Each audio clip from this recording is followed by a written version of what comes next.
guys, welcome to our channel and you are watching Still Talk. And ఈ వాళ్ళు వచ్చేసరికి మనం బైక్ రివ్యూ చేద్దాం. అండ్ ఈ బైక్ తీసుకుని మనకి 2 months అవుతుంది. అండ్ ఇన్స్టాలో మీరు ఆల్రెడీ కొన్ని వీడియోస్ అండ్ కొన్ని అప్డేట్స్ చూసే ఉంటారు. అండ్ ఈ వాళ్ళు మనం 2 months ఇది ఒక ట్రూ ఎక్స్పీరియన్స్, అంటే ఈ బైక్ ఎట్లా ఉంది ఏంటి అనేది కంప్లీట్గా మనం ఈ రివ్యూలో మాట్లాడుస్తాము. బలవంతం లేదు, నచ్చితే చూడండి లేకపోతే మానేయండి, అది మీ ఇష్టం. అండ్ ఇక్కడ ఏంటంటే నా పర్సనల్ ఎక్స్పీరియన్స్. ఇంకోటి డిస్క్లైమర్ ఏంటంటే ఇది నా పర్సనల్ ఎక్స్పీరియన్స్ మాత్రమే. అండ్ నేను ఎవరిని వాళ్ళు చెప్పిన తప్పు వీళ్ళు చెప్పిన తప్పు అని చెప్పట్లేదు. It's all about my personal experience అంతే. అండ్ ఇప్పుడు మనం ఏంటంటే is this 2 months on 2000 kilometers is really worth or is just a branding or it's just an experience? We can talk in this video.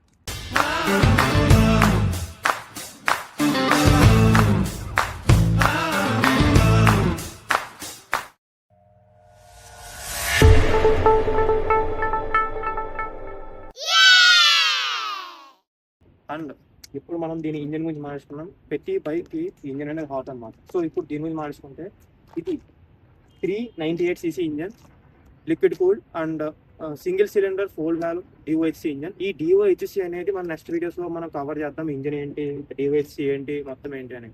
And ఇక్కడ point మాట్లాడుకుంటే Bajaj done a great thing. Bajaj ఏమన్నా ఒక మంచి పని చేసిందంటే ఇంజన్ డెవలప్ చేయడం. నేను ఓపెన్గా చెప్తున్నా, నేను ఈ బండి కొని 2 months అవుతుంది. ఇంజన్ అయితే నాకు నిజంగా చాలా నచ్చింది, ఆ పవర్ కానీ టార్క్ కానీ. అండ్ ప్రెసెంట్ ఇప్పుడు మనం ఒక బైక్ నెంబర్స్ గురించి మాట్లాడుకుంటే ఇది 31 PS of power and 36 Nm of టార్క్తో వస్తుంది. అండ్ మీకు ఇక్కడ ప్లస్ పాయింట్ ఏంటంటే ఇది కేవలం 85% ఆఫ్ టార్క్ అనేది 2500 RPM దగ్గర వస్తుంది. మీకు ఎక్కడ బాగుంటుంది అంటే బేసిక్గా సిటీ రైడ్స్లో మీకు ఈ టార్క్ అనేది చాలా బాగుంటుంది, చాలా అంటే చాలా బాగుంటుంది. మీకు ఎంత ఇంకొక హైలైట్ ఏంటంటే ఇంజన్ స్మూత్నెస్. నేను అదే చెప్తా, నేను బజాజ్ ఒక వర్క్ చేసిందంటే ఆ గ్రేట్ వర్క్ వచ్చేసరికి ఈ ట్రైన్ 400 ఇంజన్. కానీ ఏంటంటే మనకి ఆ ఇంజన్ ఆపేస్తున్నారు, ప్రజెంట్ 400cc ఆపేస్తున్నారు, మీకు చాలా మంది తెలిసే ఉంటుంది. అండ్ బజాజ్ ఏమైనా ఒక మంచి పని చేసిందంటే ఈ ఇంజన్స్ అనేవి ఆపేయడమే. ఎందుకంటే అది కొన్ని రోజుల్లో లిమిటెడ్ ఎడిషన్ అయిపోతుంది. సో చాలా మంచి ఇంజన్, స్మూత్నెస్ చాలా బాగుంటుంది. మీకు ఎలాంటి వైబ్రేషన్స్ కానీ, నేను 2 months ఎలాంటి వైబ్రేషన్స్ ఏం ఫీల్ అవ్వలేదు. అవన్నీ మనం ప్రోస్ అండ్ కాన్స్ మాట్లాడుకున్నాం. కానీ అండ్ ఇంకోటి అండ్ ప్రాబ్లమ్స్ కూడా లేవా అంటే ఉన్నాయి. హీటింగ్ ప్రాబ్లమ్ ఒకటి ఉంది, అది మనం మాట్లాడేసుకున్నాం. అండ్ ఒక 2 points వస్తే సిటీ లవర్స్కి, నాకు సిటీ రైడ్ ఎక్స్పీరియన్స్ కావాలి అనుకున్న వాళ్ళకి ఈ బైక్ అయితే చాలా బెటర్. హైవే ఎక్స్పీరియన్స్ కూడా బాగుంటుంది. మనం లాంగ్ రైడ్ వేసి అది కూడా మాట్లాడుకున్నాం. బట్ అది ప్రోస్ అండ్ కాన్స్లో మాట్లాడుకున్నాం. ప్రెసెంట్ అయితే ఇంజన్ పరంగా చూసుకుంటే this is the best engine in the segment 400cc. Present బడ్జెట్లో ఈ ఇంజన్ అనేది చాలా బెస్ట్ ఇంజన్ అనమాట. ప్రెసెంట్ వచ్చేసరికి మనం ఇప్పుడు నెక్స్ట్ పాయింట్ వచ్చేసరికి కంఫర్ట్. ప్రతి బైక్కి కంఫర్ట్ కావాలి. అండ్ బేసిక్గా ఇది ఒక క్లాసిక్ రోడ్స్టర్ బైక్. సో ప్రతి ఒక్కరికి ఒక పాయింట్ ఉంటుంది, కంఫర్ట్ ఎలా ఉంటుంది ఏంటి అనేసి. ఇప్పుడు దాని గురించి మనం మాట్లాడుకుంటాం. అండ్ ఫస్ట్ వచ్చేసరికి సీట్ కంఫర్ట్. అంటే ఇది రైడర్ కంఫర్ట్. మీరు రైడర్ క్వశ్చనింగ్ కూడా చూడొచ్చు, చాలా బాగుంది చెప్పాలంటే. నేను 500 kilometers లాంగ్ రైడ్ వేసాను ఒక రైడర్గా. పిల్లలు ఎలాంటి పిల్లలు లేదు మనకి, జస్ట్ రైన్ ఒక్కనే సోలో రైడ్ వేసి వెనకాల బ్యాగ్ అనేది ప్యాక్ చేస్తారు. సార్ నాకైతే కంఫర్ట్ అయితే ఎక్కడ కానీ అంటే పెయిన్ రావడం కానీ బ్యాక్ పెయిన్ రావడం కానీ ఏం లేదు. పోస్చర్ పరంగా ఇట్స్ చాలా బాగుంది, పోస్చర్ మొత్తం అంతా బాగుంది. ఎలాంటి మీకు బ్యాక్ పెయిన్ రావడం కానీ పెయిన్ రావడం కానీ లేదు. అండ్ పిలియన్ చూసుకుంటే పిలియన్ కూడా it's a comfort. City rides అంటే లాంగ్ అయితే ఎవరితోనే వేయలేదు, కానీ సిటీ పరంగా అయితే అంత పెయిన్ వచ్చేంత అయితే లేదు. కానీ ఇట్స్ కంఫర్ట్, ఎందుకంటే మనకి విత్ ఎక్కువ ఉంటుంది, ఈ విత్ అనేది ఎక్కువ ఉంటుంది, మీకు లెంత్ కూడా ఎక్కువ ఉంటుంది. మీకు ఈ సెగ్మెంట్లో రిమైనింగ్ బైక్స్తో పోల్చుకుంటే లెంత్ ఎక్కువ ఉంటుంది, విత్ ఎక్కువ ఉంటుంది. సో మీకు కంఫర్ట్ పరంగా పిలియన్కి కానీ మీరు కానీ ఎలాంటి ప్రాబ్లం ఉండదు. అండ్ ఇద్దరైతే కంఫర్ట్గా వెళ్ళొచ్చు. నేను త్రిబుల్స్ కూడా ఒక్కసారి వెళ్ళాం, త్రిబుల్స్ కూడా మాకు కంఫర్ట్ అనిపించింది, ఎక్కడ ప్రాబ్లం అనిపించింది. ఎందుకంటే మీకు లెంత్ ఎక్కువ ఉంటుంది, సీట్ లెంత్ ఎక్కువ ఉంటుంది, బైక్ లెంత్ ఎక్కువ ఉంటుంది. ఈ లెంత్ వల్ల ఏంటంటే ముగ్గురు కూర్చున్న కంఫర్ట్ ఉంటుంది. మనకి ఫ్రంట్ సస్పెన్షన్ గురించి మాట్లాడుకుందాం. ఫ్రంట్ సస్పెన్షన్ నాకైతే నా ఎక్స్పీరియన్స్ మాట్లాడుకుంటే లాంగ్ రైడ్ వేసే 500 kilometers. దాని ప్రకారం నేను చెప్తే సస్పెన్షన్ ఎలా ఉందండి. నేను బేసిక్గా ఏంటంటే అందులో హైవేస్ అండ్ సమ్ విలేజెస్ అనేది చేయడం జరిగింది. అందులో చూసుకుంటే ఫ్రంట్ సస్పెన్షన్ అలాంటి ప్రాబ్లం అయితే లేదు. మనకు కావాల్సిన అన్ని కంఫర్ట్స్ ఉన్నాయి. మినిమల్ ఆఫ్ రోడింగ్ చేయడం జరిగింది. అండ్ ఇంకోటి వచ్చేసరికి మనకి హైవే జరిగింది. కంఫర్ట్ అయితే చాలా బాగుంది. ఫ్రంట్ సస్పెన్షన్ అయితే నాకు ఎలాంటి కంఫర్ట్ లేదు. నేను అనుకునేది ఏంటంటే up side down 400 up side down ఉంటుంది, T4 అప్ సైడ్ డౌన్ లేదు. సో కొద్దిగా టెలిస్కోపిక్ ప్రాబ్లం అవుద్దేమో అనుకున్నా, but I don't feel any kind of problem in this telescopic one. ఇది చాలా బాగా బిల్డ్ చేశారు కంపెనీ వచ్చేసరికి. And thank you for that Bajaj and Triumph for giving the good suspension. And మనం వచ్చేసరికి ఇప్పుడు ప్రెసెంట్ రేర్ సస్పెన్షన్, మనం రేర్ సస్పెన్షన్ గురించి మాట్లాడుకున్నాం. రేర్ వచ్చేసరికి మాత్రమే కొద్దిగా డిస్కంఫర్ట్ అవుతుంది. ఎందుకు డిస్కంఫర్ట్ అవుతుంది అంటే లైక్ పిలియన్కి చాలా స్టిఫ్ ఉంటుంది. ఫ్రంట్తో పోల్చుకుంటే బ్యాక్ అనేది చాలా స్టిఫ్ ఉంటుంది. మీకు బ్యాక్ సైడ్ కూర్చున్న చాలా ప్రాబ్లం అవుతుంది. అంటే రైడర్ సీట్ కంఫర్ట్ చాలా బాగుంది, బట్ వేళ వచ్చేసరికి సస్పెన్షన్ చూసుకుంటే చాలా స్టిఫ్ ఉంటుంది. కూర్చున్న వాళ్ళకి అంటే ఒకసారి అంటే నాకు కూడా ఒకసారి ఏంటంటే బ్యాక్ సస్పెన్షన్ ఒకసారి పాట్ హోల్స్ దిగినప్పుడు ఒకసారి ఫ్రంట్ బాగా అనిపించింది, కానీ బ్యాక్ అయితే ఒకసారి నాకు తగలడం కింద బాగా అంటే అనీజీ అనిపించింది. అదొక్కటి కొద్దిగా మార్చుకుంటే మేబీ ఇట్స్ క్వైట్ గుడ్. కానీ సస్పెన్షన్ లో ఒక్క మైనస్ పాయింట్ ఉంది, అది ఒక బిల్ట్ డిఫరెన్స్ అనమాట. అది మనం ఫాన్స్ లో మాడుకుందాం. ప్రెసెంట్ అయితే దాని చూద్దు. ప్రెసెంట్ అయితే సస్పెన్షన్ గురించి మాడుకుందాం. సస్పెన్షన్ చూసుకుంటే యావరేజ్ ఇట్స్ స్టిఫ్గా ఉంటుంది, బట్ ఇది కొద్దిగా మారిస్తే ట్రైన్ కొద్దిగా బాగుంటుంది. అండ్ ప్రెసెంట్ వచ్చేసరికి మనం బ్రేక్ గురించి మాట్లాడుకుందాం. So front brake and rare break.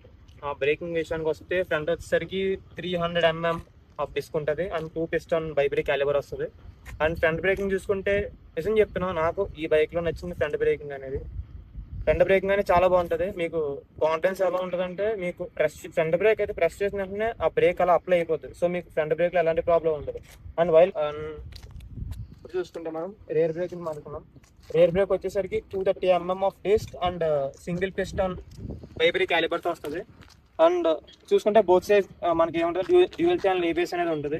So bike చూసుకుంటే ఇక్కడ ఫస్ట్ పాయింట్ ఏంటంటే, మీరు కాన్ఫిడెన్స్గా మేము రోడ్డు మీద వెళ్ళొచ్చా బ్రేక్స్ నమ్ముకుని, ఎంత కాన్ఫిడెంట్గా ఉంటుంది బ్రేకింగ్ సిస్టమ్లో అంటే, నేను ఒకటే చెప్తా, never completely rely upon the rear brakes. ఎందుకంటే నాకు ఈ బైక్లో నేను ఈ 2 monthsలో నాకు చిరాగా అనిపించింది ఏంటంటే రేర్ బ్రేక్ మాత్రమే. ఎందుకంటే రేర్ బ్రేక్ పడదు. ఫ్రంట్ బ్రేక్ అనేది మీకు బ్రేక్ వేసిన వెంటనే అప్లై అవుతుంది. But while coming to the back break నిజం చెప్తున్నా, నేను ఒకసారి ఏంటంటే ఫోన్ ఆర్ సంథింగ్ హోల్డ్ చేస్తా, రేర్ బ్రేక్ కొట్టా, బండి ఆగలేదు. ఎంత గట్టి కొట్టినా సరే బండి ఆగలేదు. వెళ్ళి ఫ్రెండ్ ఉన్న కాల్ కొద్దిగా ముద్దిచ్చాడు అనమాట. సో ఆడు మంచిగా వదిలేసాడు, ఇంకోటైతే తన్నేసాడు అనమాట. సో నన్ను అడిగితే రేర్ బ్రేక్ అనేది చాలా వర్స్ట్ ఉంటుంది while compare to the front brake. Front brake అనేది మీరు ఖచ్చితంగా మీకు చాలా కాన్ఫిడెన్స్ ఉంటుంది. అంటే మీరు ఫ్రంట్ బ్రేక్ నమ్ముకుని వెళ్ళొచ్చు, కానీ ఇక్కడ ఒక పాయింట్ ఏంటంటే, దీంట్లో ఎలాంటి ట్రాక్షన్ కంట్రోల్ అనేది బైక్ ఇవ్వలేదు. సో దీనివల్ల మీకు ఏమవుతుందంటే, నేను అబ్జర్వ్ చేసింది ఏంటంటే, బ్రేక్స్ అనేది మనం వేస్తున్నప్పుడు డ్యూయల్ బ్రేక్ అంటే 2 బ్రేక్స్ ఒకసారి అప్లై చేస్తున్నప్పుడు ఎలాంటి ప్రాబ్లం లేదు. కానీ ఎప్పుడైతే ఫ్రంట్ బ్రేక్ అనేది కొడుతున్నప్పుడు బ్యాక్ అనేది వీల్స్పిన్ అయిపోతుంది. సో బైక్ స్కిడ్ అవ్వడం కానివ్వండి, లేకపోతే ఇంకా చాలా చాలా ప్రాబ్లమ్స్ అనేవి ఉన్నాయి. సో ట్రాక్షన్ కంట్రోల్ ఒక్కటి ఇచ్చి ఉంటే ఈ బైక్ అనేది ఇంకా బాగుండేది, ఒక నెక్స్ట్ లెవెల్కి వెళ్ళి ఉండేది. అదొకటి ఇవ్వలేదు. పైగా ఎందుకంటే ఇది రైట్ బై వైర్ కాదు, మీకు 400 తీసుకుంటే అది రైట్ బై వైర్ టెక్నాలజీలో వస్తుంది. కానీ ఇది మొత్తం వైర్ నార్మల్ టెక్నాలజీ, మన ఏవైతే రెగ్యులర్ బైక్స్ వస్తాయో అవన్నీ వస్తాయి. కానీ 400 అనేది రైట్ బై వైర్ వస్తుంది. సో రైట్ బై వైర్లో ఏమవుతుందంటే ట్రాక్షన్ కంట్రోల్ అనేది మనం ఇంప్లిమెంట్ చేయొచ్చు. బట్ ప్రెసెంట్ ఉన్న దీంట్లో ఏంటంటే ఇది బై వైర్ వస్తుంది. సో దీంట్లో ఏంటంటే మనం ఎలాంటి ట్రాక్షన్ కంట్రోల్ కంపెనీ కాదు, మనం కూడా ఇంప్లిమెంట్ చేయలేము. ఆఫ్టర్ మార్కెట్ కూడా ఎలాంటి ట్రాక్షన్ కంట్రోల్ వేయించుకోవడం ఉండదు. దీనికి రెమెడీస్ ఏంటంటే నెక్స్ట్ వీడియోలో మనం ఆడుకుందాం, ప్రెసెంట్ అయితే కాదు. కానీ బ్రేక్స్ అయితే కంప్లీట్గా మీరు రిలై అవ్వకండి. నెవర్ కంప్లీట్లీ రిలై అవ్వకుండా రేర్ బ్రేక్స్. చాలా మంది ఏంటంటే బైక్స్లో రేర్ బ్రేక్స్ ఎక్కువ వేస్తూ ఉంటారు, ఎక్కువ బ్యాక్ బ్రేక్ మీద నమ్ముకొని వెళ్తారు. సో ఖచ్చితంగా చేయొద్దు. 2 బ్రేక్స్ అనేవి సైమల్టేనియస్గా ప్రెస్ చేయండి, అప్పుడే మీకు బ్రేకింగ్ అనేది చాలా బాగుంటుంది. చాలా మంది ఏంటంటే సింగిల్ బ్రేకింగ్తోనే వెళ్తారు. సో అలా అయితే వెళ్ళొద్దని చెప్తా. అండ్ రేర్ బ్రేక్ ఒక్కటి కొద్దిగా మంచిగా చేస్తుంటే బాగుండేది, అదొక్కటే నాకు అనిపించింది. So this is all about the brakes, how confidently you can go in the road. Present వచ్చేసరికి మనం ఎగ్జాస్ట్ గురించి అయితే ఎలా ఉందనేది ఇప్పుడు మీరు ఒకసారి ఎగ్జాస్ట్ నోట్ అనేది వినిపిస్తాను, చూడండి, తర్వాత మాట్లాడుకోండి.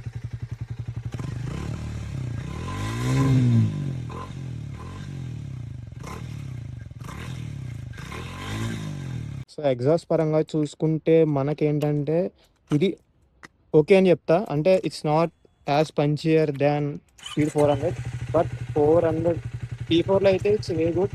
చాలామంది ఏంటంటే అంత బాగోదు అని చెప్తారు. But when it comes to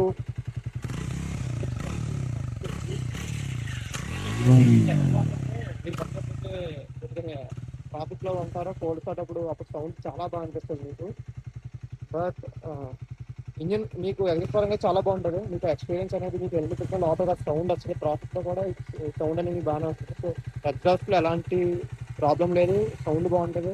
and ఆ ప్రీమియం ఫీల్ ఉంటుంది ఫస్ట్ మీకు ఆ సౌండ్లోని, ఆ బేస్లోని. సో ప్రజెంట్ వచ్చేసరికి మన బైక్ మైలేజ్ ఎలా ఉంటుంది ఏంటి అనేది మాట్లాడుతుంది. అండ్ ఇప్పుడు వచ్చేసరికి నాకు సిటీ అండ్ హైవే డివైడ్ చేస్తున్నాను. సిటీ వచ్చేసరికి నాకు ఇప్పుడు దాకా అయితే బైక్ కొన్నప్పటి నుంచి ఇప్పుడు దాకా అయితే నాకు సిటీ మైలేజ్ అనేది 25-20 వచ్చింది. అంటే it's depend upon how you ride. మీకు మైలేజ్ అనేది మీరు ఎట్లా నడుపుతారనే దాని మీదే డిపెండ్ అయి ఉంటుంది తప్పితే ఆ బైక్ ఎంత వస్తుంది, ఈ బైక్ అంత వస్తుంది ఏం లేదు. వాళ్ళు ఒక ఐడిసి రేంజ్ అనేది మనకి ఇస్తారు, ఐడియల్ రేంజ్ అనేది. సో మీకు ఎలా చూసుకున్నా ఐడియల్ రేంజ్ నుంచి ఎక్కువ వస్తుంది. అది మీరు ఎలా రైడ్ చేస్తున్నారో, ఏ విలేజ్లో రైడ్ చేస్తున్నారో, సిటీస్లో. ఇప్పుడు metropolitan cities like Hyderabad and Bengaluru చూసుకుంటే మీకు వెహికల్స్ ఎక్కువ ఉంటాయి. సో మీకు బైక్స్ అనేది క్లచ్ యూసేజ్ ఎక్కువ ఉంటుంది, గేర్ షిఫ్టింగ్ ఎక్కువ ఉంటుంది కాబట్టి ఆబ్వియస్గా మైలేజ్ తక్కువ వస్తుంది. నాకు సిటీలో అయితే నన్నైతే నాకు 20 to 21 వచ్చింది అంతే, ఈ సిటీ మైలేజ్. ఇది నేను మాట్లాడే సిటీ మైలేజ్. అండ్ హైవేలో అయితే నేను ఇక్కడ పిక్ అనేది మీకు వేస్తాను, మీకు రియల్ చెప్తున్నా, నాకు హైవే రైడ్లో అయితే 43 వచ్చింది. లిటరల్గా 43 అనే నా మైలేజ్ వచ్చింది హైవేలో. అది కూడా నేను ఒక ఎకనామీ మోడ్లో వెళ్తే 60 to 70 స్పీడ్లో నీట్గా గేర్ షిఫ్ట్ చేసుకుంటా, స్మూత్ యాక్సలరేషన్ ఇచ్చుకుంటే నాకు 43 మైలేజ్ వచ్చింది. అదే మీరు హైవేలో కూడా రష్ చేసుకుంటా, ఇంజన్ ఎక్కువ పుష్ చేసుకుని హైయర్ స్పీడ్స్లో వెళ్తే మీకు ఆ మైలేజ్ రాదు. నేను 120లో కూడా హైవేస్లో నాకు 120 వెళ్తున్నప్పుడు 35 వచ్చింది, 33-36 అయితే మైలేజ్ నాకు వచ్చింది. సో మైలేజ్ హైవే పరంగా మీకు అయితే లాంగ్ రైడ్స్ వెళ్ళడానికి మైలేజ్ చాలా బాగుంటుంది. అండ్ సిటీస్లో అయితే మీరు చూసుకోవాలి, నేను ఎక్కువ సిటీస్లోనే ఉంటాను. లాంగ్స్ వెళ్ళాను సిటీ యూజ్ అనుకుంటే మాత్రం మీరు ఖచ్చితంగా మీరు ఒకసారి మైలేజ్ చూడాలి. ఎందుకంటే 20-21 మీకు సరిపోవచ్చు. మీరు వైజాగ్ ఇలాంటి సిటీస్లో ఉంటే మేబీ మీకు 25-26 కూడా రావచ్చు సిటీస్లో. బట్ మీరు అలా metropolitan cities like Hyderabad and Bengaluru అంటే సిటీస్ చూసుకుంటే మీకు ఖచ్చితంగా మైలేజ్ అనేది కన్సిడర్ చేసుకోవాలి. 20-21 అనేది చాలా తక్కువే, బట్ అది మీరు ఎఫోర్డ్ చేయగలరు, నేను చేయగలను అనుకున్న వాళ్ళకి ఇట్స్ క్వైట్ గుడ్. బట్ మాకు మైలేజ్ బాగుండాలనుకున్న వాళ్ళు ఒకసారి మీరు ఈ పాయింట్ ఆలోచించండి. And it's all about the mileage. And when we coming to the futures and tech, basic ఏంటంటే చాలా మందికి ఇప్పుడు ప్రెజెంట్లో ఫ్యూచర్స్ అండ్ టెక్ నుంచి మాట్లాడుకోవాలి. ఫస్ట్ మనం ఇన్స్ట్రుమెంట్స్ క్లస్టర్ అనేది చూద్దాం. దీంట్లో ఎలాంటి టెక్ ఉండదు. So you cannot expect any kind of tech in this bike. Tech కోసం అయితే బైక్ కొనద్దు. సో మీ ఫీచర్స్ చూసుకుంటే మీకు అన్ని బైక్స్ కొన్నట్టు engine light and oil light, ఇది కూలెంట్ లైట్ ఉంటుంది, హీట్ అయిపోయినప్పుడు చూపిస్తుంది. ట్రాక్షన్ కంట్రోల్ లైట్ ఉంటుంది కానీ ఇది ఆన్ అవుతుంది, మన దానికి ఎలాంటి ట్రాక్షన్ కంట్రోల్ అనేది లేదు. ABS light, neutral, petrol and hazard lights కూడా ఉంటాయి. అండ్ ప్రెజెంట్ చూసుకుంటే ఒకసారి బైక్ ఆన్ చేసుకుంటే ఈ డిస్ప్లే ఒకటే బాగుంటుంది. ఇక్కడ ఏంటంటే గేర్స్ అనేవి చూపిస్తాయి, 1 2 ఈ అన్న దగ్గర గేర్ 1 2 3 4 గేర్స్ అనేవి మనకి షిఫ్ట్ చూపిస్తాయి. ఇది ఆర్పిఎం మీటర్ 0 to 1000 ఉంది. అండ్ ఇది ఫ్యూయల్ మీటర్ అండ్ టైం చూపిస్తుంది. సైడ్ స్టాండ్ సింబల్ చూపిస్తుంది. అండ్ ఓడోమీటర్ చూసుకుంటే 2700 తిరిగి మీరు చూసుకుంటే. నెక్స్ట్ వచ్చేసరికి ఇది ట్రిప్ 1 మీరు సెట్ చేసుకోవచ్చు, ట్రిప్ 2. నెక్స్ట్ ఇది km/L. ఇది ఎలా కౌంట్ అవుద్ది అంటే మీకు బైక్ రేసింగ్ బట్టి అది కౌంట్ అవుతూ ఉంటుంది, అది రియల్ టైం కౌంటింగ్ ఉంటుంది. అండ్ ఇది వచ్చేసరికి ఎంత మైలేజ్ ప్రెజెంట్ చూసుకుంటే 30 అని చూపిస్తుంది, అది చూడాలి, అంత ఇవ్వదు. ఇది మళ్ళీ అప్డేట్ అవుతుంది రైడింగ్లో.